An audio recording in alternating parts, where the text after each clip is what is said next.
Hello மக்களே, இன்னைக்கு நாம பார்க்க போற விஷயம் கொஞ்சம் திகிலானது. ஆனா ரொம்ப ரொம்ப முக்கியமானது. அதாவது ஒரு அணு ஆயுத தாக்குதல் நடந்தா அதிலிருந்து தப்பப்பது எப்படி? கேட்கவே பயமா இருக்கா? ஆனா சரியான தகவல் தெரிஞ்சிருந்தா இது கண்டிப்பா சாத்தியம்தாங்க. வாங்க இந்த விளக்க தொகுப்புல இத பத்தி டீட்டெயிலா பார்க்கலாம். இன்னைக்கு நாம என்னென்ன பார்க்க போறோம்னு ஒரு குவிக் அஜெண்டா தோ. ஹவாயில் நடந்த அந்த தவறான எச்சரிக்கை, உண்மையான அச்சுறுத்தல் என்ன, வெடிப்பின் தன்மை, முதல் தாக்குதலிலிருந்து தப்பிப்பது எப்படி, அப்புறம் அந்த கதிரியக்க வீழ்ச்சி எப்படி முறியடிப்பது. அவ்வளவுதான். ரொம்ப ஈஸியா ஸ்டெப் பை ஸ்டெப்பா பார்க்கலாம். முதல்ல ஹவாய் தவறான எச்சரிக்கை. அணு ஆயுத தாக்குதல்னா ஏதோ ஹாலிவுட் படத்துல மட்டும்தான் நடக்கும்னு நம்ம நினைச்சிட்டு இருக்கோம். ஆனா நிஜத்துல நடந்த ஒரு பீதியான சம்பவத்தை பத்தி முதல்ல பார்ப்போம்.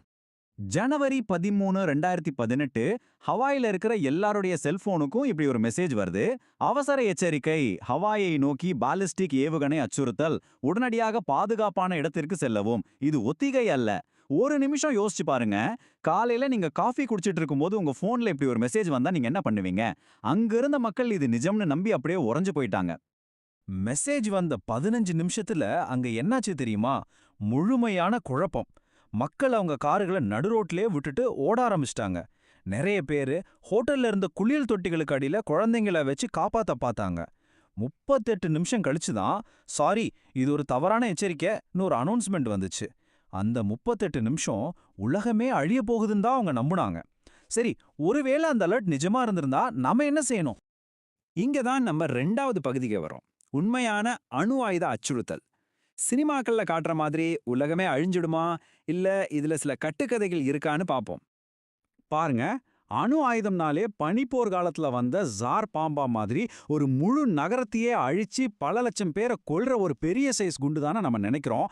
ஆனா இன்னைக்கு அரசாங்கங்கள் நிஜமாவே கவலைப்படுற விஷயம் என்ன தெரியுமா? தீவிரவாதிகள் பயன்படுத்த வாய்ப்பு இருக்கக்கூடிய 10 கிலோடன் அளவிலான மேம்படுத்தப்பட்ட அணு சாதனங்கள், அதாவது ஐஎன்டின்னு சொல்லுவாங்க. இதுவும் பயங்கரமானது தான். பல்லாயிரக்கணக்கான உயிரிழப்புகள் ஏற்படும். ஆனா ரொம்ப முக்கியமான விஷயம் என்னன்னா, இதுல இருந்து நம்ம கண்டிப்பா தப்பிக்க முடியும். அணுகுண்டு வெடிச்சா எல்லாரும் செத்துருவாங்கன்னு நினைக்கிறீங்களா? கிடையவே கிடையாது.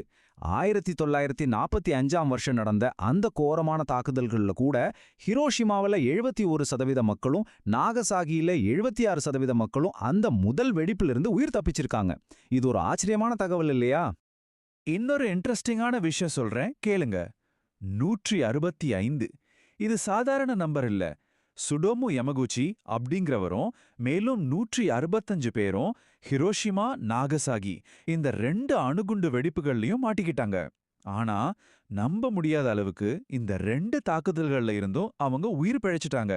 சரியான நேரத்துல சரியான முடிவு எடுத்தா நாமளும் தப்பிக்கலாம் என்பதற்கு இவங்க தான் மிகப்பெரிய உதாரணம். அப்படியாப்பட்ட அந்த வெடிப்பு எப்படி இருக்கும்? அதான் நம்ம 3வது பகுதி. வெடிப்பின் உடற்கூறியல். ஒரு 10 கிலோடன் வெடிகுண்டு வெடிச்சா அங்க என்ன நடக்கும்னு தெளிவா தெரிஞ்சுக்கலாம்.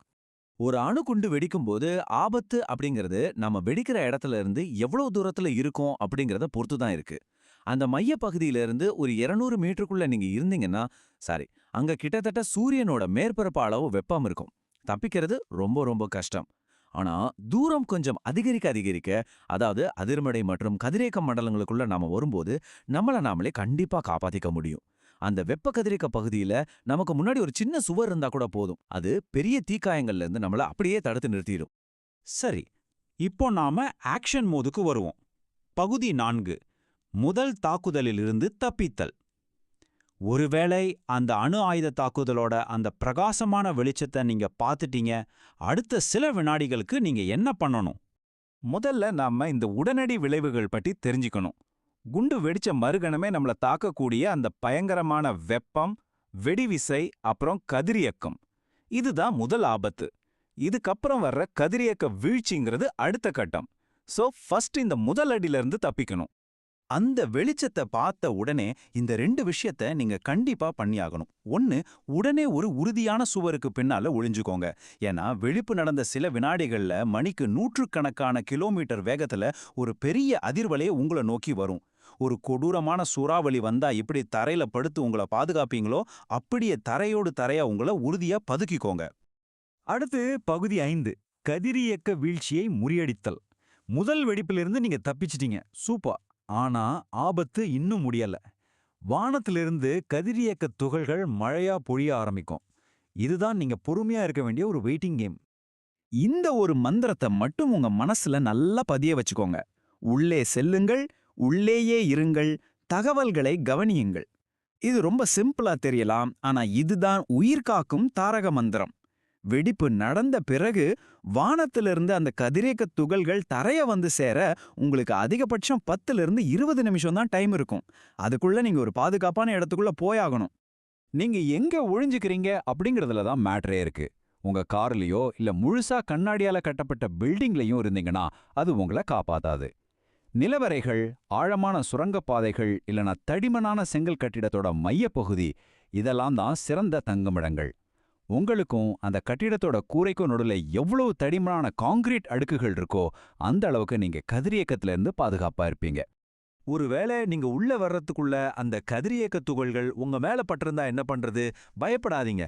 ரொம்ப சிம்பிளான ஒரு வழி இருக்கு. நீங்க போட்டிருக்கிற அந்த வெளிப்புற ஆடைகளை மட்டும் பத்திரமா கழட்டி ஒரு பிளாஸ்டிக் பைல போட்டு வச்சிட்டீங்கனாலே உங்க மேல இருக்கிற 90% கதிரியக்க பொருட்களை உங்களால அகற்றிட முடியும். நினைச்சு பாருங்க, வெறும் சட்டையை கழட்டுறது மூலமா எவ்வளவு பெரிய ஆபத்து தவிர்க்கலாம். உள்ளே வந்ததும் உங்களை எப்படி சுத்தப்படுத்திக்கணும்னு சில முக்கியமான நெறிமுறைகள் இருக்கு. உங்களை சுத்தி நிறைய சோப்பு, தண்ணியை யூஸ் பண்ணி நல்லா கழுவிக்கோங்க. ஆனா டென்ஷன்ல தோலை நகம் வச்சு சொரிஞ்சிடாதீங்க, ஏன்னா அது அந்த துகள்களை உடம்புக்குள்ளேயே அனுப்பிடும். இன்னொரு சுவாரஸ்யமான ஆனா சீரியஸான விஷயம், தயவு செஞ்சு தலைக்கு ஹேர் கண்டிஷனரை யூஸ் பண்ணிடாதீங்க. அது அந்த கதிரியக்க துகள்களை உங்க முடியோட அப்படியே ஒட்ட வச்சிரும். உங்க பளபளப்பான முடியை விட உங்க உசிறு முக்கியம் இல்லையா? ஏன் நாம குறைஞ்சது 48 மணி நேரமாவது உள்ளேயே இருக்கணும்னு சொல்றாங்க? ஏன்னா கதிரியக்கம் ரொம்ப ரொம்ப வேகமா அதோட பவரை இழந்துடும். முதல் 1 மணி நேரத்துல 50% ஆபத்து குறைஞ்சிரும். 24 மணி நேரத்துல 80% சிதைவடைஞ்சிரும். 2 வாரங்கள்ல பாத்தீங்கன்னா 99% ஆபத்து நீங்கிரும். அதனால நீங்க எவ்வளோ நேரம் பொறுமையா உள்ளேயே இருக்கிறீங்களோ அவ்வளோ தூரம் நீங்க தப்பிக்கிறதுக்கான வாய்ப்பு அதிகம். இந்த விளக்க தொகுப்போட முடிவுக்கு நாம வந்துட்டோம். இப்போ உங்ககிட்ட சிந்திக்கக்கூடிய ஒரு கேள்வி கேட்க விரும்புறேன். ஒருவேளை இன்னைக்கு உங்க ஏரியால அந்த அவசர கால சைரன் சத்தம் கேட்டா அடுத்த 48 மணி நேரத்துக்கு உங்களை காப்பாத்த போற அந்த உறுதியான கான்கிரீட் சுவர்கள் எங்க இருக்குன்னு உங்களுக்கு தெரியுமா? கொஞ்சம் யோசிச்சு பாருங்க. இந்த தகவல்கள் எப்பவுமே உங்க நினைவில் இருக்கட்டும். உஷாரா இருப்போம், பாதுகாப்பா இருப்போம். இது உங்களுக்கு ரொம்பவே பயனுள்ளதா இருந்திருக்கும்னு நம்புறேன். இதே மாதிரி இன்னொரு சுவாரஸ்யமான விஷயத்தோட உங்களை சந்திக்கிறேன்.